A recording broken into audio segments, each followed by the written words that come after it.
নমস্কাৰ মই কুলেন কলিতা এজন MPW স্বাস্থ্যকৰ্মী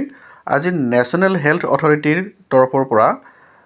আয়ুষ্মান কাৰ্ড বনাবলৈ আমাৰ স্বাস্থ্য বিভাগৰ MPW সকলক যি দায়িত্ব দিছে সেই দায়িত্বটো পালন কৰিবলৈ কিদৰে আমি পৰ্টেলৰ জৰিয়তে আয়ুষ্মান কাৰ্ড বনাব পাৰোঁ বা KYC আপলোড কৰিব পাৰোঁ তাৰ ওপৰত মই এটা বিশেষ ভিডিঅ' বনাবলৈ আহিছোঁ আৰু এই আয়ুষ্মান কাৰ্ডখন বনাবলৈ হ'লে আমাৰ দুটা অপচন আছে এটা অপচন হৈছে আমাৰ PMJY এপ আৰু এটা হৈছে আমাৰ পৰ্টেল বা লিংক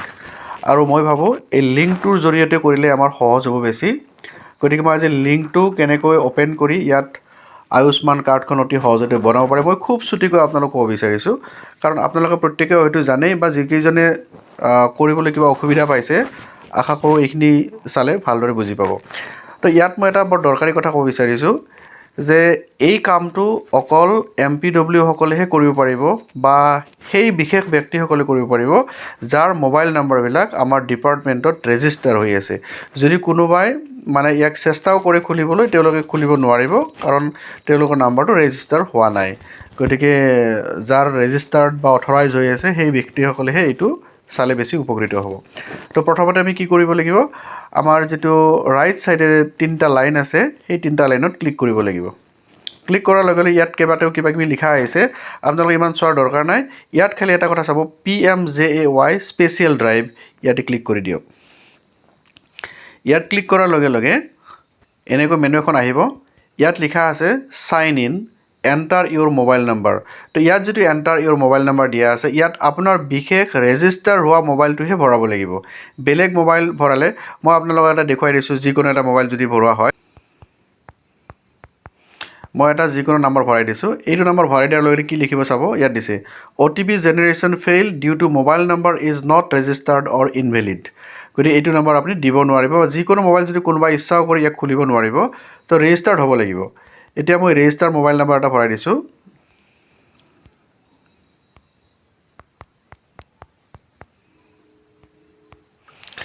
তো ইয়াত দিয়াৰ পিছত OTP জেনাৰেশ্যন কৰিব লাগিব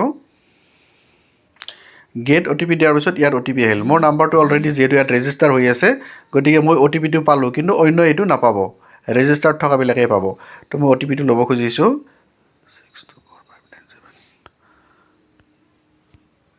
624597 সাইন ইন কৰিব লাগিব সাইন ইন কৰাৰ পিছত এনেকৈ মেনুখন আহি গ'ল এতিয়া ইয়াত চাওক মোৰ ইয়াতে ৰেজিষ্টাৰ হৈ আছে আৰু আপোনাৰ এইটো হ'ল মোবাইল ভাৰ্সন আৰু মোবাইল ভাৰ্সনটোত কৰিলে আপোনালোকৰ অলপ মানে কেতিয়াবা খেলিমেলি হ'ব পাৰে কিন্তু মই আপোনালোকক মানে সাজেষ্ট কৰিম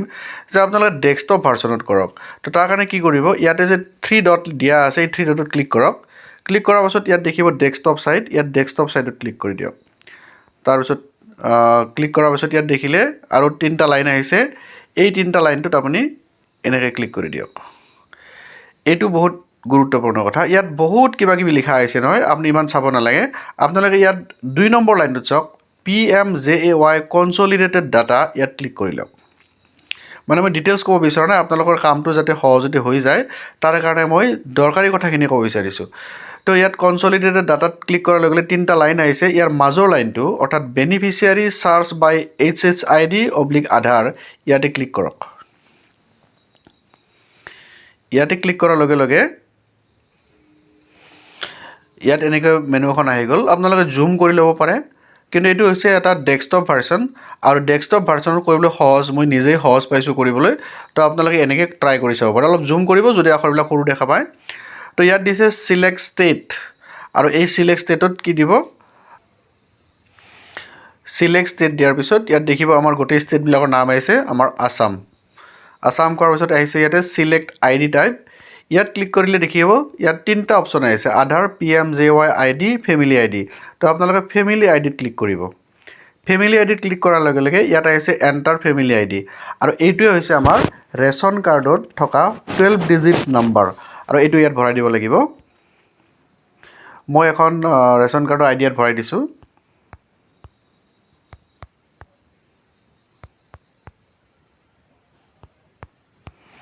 তো এইখিনি ভৰাই দিয়াৰ পিছত দেখিব গেট ডিটেইলছ তো ইয়াতে গেট ডিটেইলছ কৰাৰ লগে লগে আপোনালোকে এইখন ৰেচন কাৰ্ডৰ আণ্ডাৰত যিকেইগৰাকী মানুহ আছে গোটেইবিলাকৰ নাম ইয়াতে ডিছপ্লে হ'ব আৰু ইয়াত দেখিছে চাওক ইয়াতে দুটা কালাৰ দেখিছে এটা হৈছে অৰেঞ্জ কালাৰ এটা হৈছে ব্লু কালাৰ অৰেঞ্জ কালাৰ মানে এই কালাৰটোত আপুনি আয়ুষ্মান কাৰ্ডখন বনাব পাৰিব ইয়াত লিখা আছে অথেণ্টিকেট/আইডেণ্টিফাই তাৰপিছত দিয়া আছে ইয়াতে অথেণ্টিকেটেড ব্লু কালাৰৰ অৰ্থাৎ এইজন মানুহৰ অলৰেডি আয়ুষ্মান কাৰ্ডখন বনোৱা হৈছে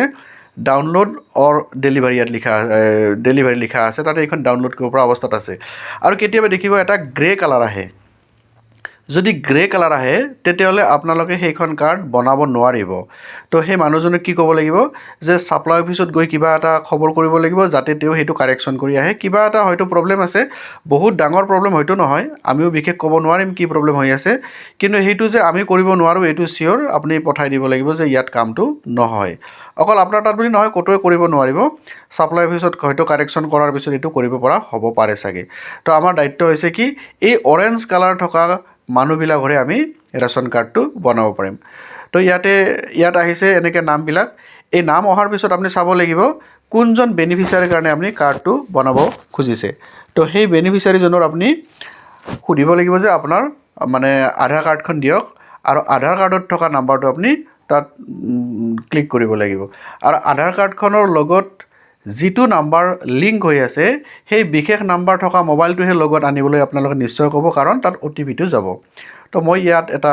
বেনিফিচিয়াৰী ল'ব বিচাৰিছোঁ তো বেনিফিচিয়াৰী যিটো আপুনি কৰিব বিচাৰে তাত এইফালে অথেণ্টিকেট যিটো শব্দ লিখা আছে তাত ক্লিক কৰি দিব ক্লিক কৰাৰ লগে লগে ইয়াত আহি গ'ল সেই বিশেষ মানুহজনৰ ডিটেইলছ অলপ আহিছে ইয়াতে অহাৰ পিছত আপুনি ইয়াতে নেক্সট মাৰি দি দিব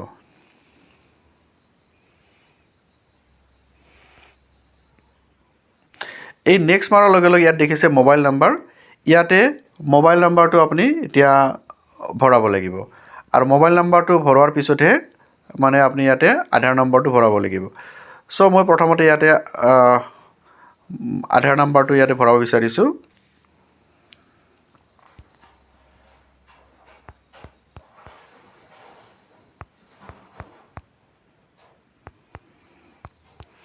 ইয়াতে এতিয়া মোবাইল নাম্বাৰটো লাগিব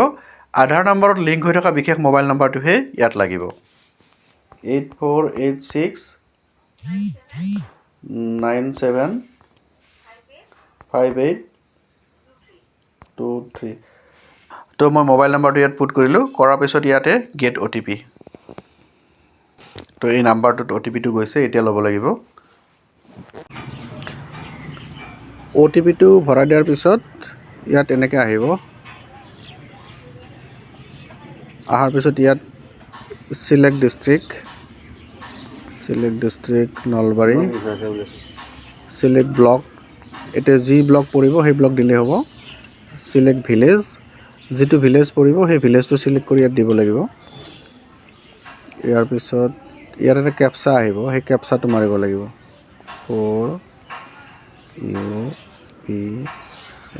4UPXJP সাবমিট কৰিব লাগিব সাবমিট কৰাৰ পিছত ইয়াৰ এটা ৰেফাৰেন্স ID আহিছে এই ৰেফাৰেন্স IDটোৱে হ'ব মানে আয়ুষ্মান কাৰ্ড বনোৱাৰ কাৰণে এটা নাম্বাৰ যাৰ ফলত নিজে ডাউনলোড কৰি ওলাব পৰা যাব ইয়াৰ পিছত যদি নতুনকৈ আৰু এটা কৰিব লাগে তেনেহ'লে বেক চাৰ্জ দিয়াৰ লগে লগে আকৌ সেই আগৰ অৱস্থাটোলৈ আহি গ'ল ষ্টেট চিলেক্ট ID এনেকুৱা এতিয়া যদি আপুনি চাব লাগে যে আজিৰ দিনটোত কিমানখিনি কৰিছে তো ইয়াত আহিব ইউজাৰ এক্টিভিটি আৰু ইউজাৰ এক্টিভিটিত ইয়াত আহিব আয়ুষ্মান কাৰ্ড ইউজাৰ হিষ্ট্ৰী ইয়াত ইউজাৰ হিষ্ট্ৰী দিয়াৰ লগে লগে ইয়াত ফ্ৰম ডেট আপুনি ডেটটো দিব পাৰে ইয়াতে সেট তাৰপিছত টু ডেট যেতিয়ালৈকে সাপোজ আজিলৈকে লাগে তেতিয়া সাবমিট কৰিব সাবমিট কৰিলে এইখিনিত আহি যাব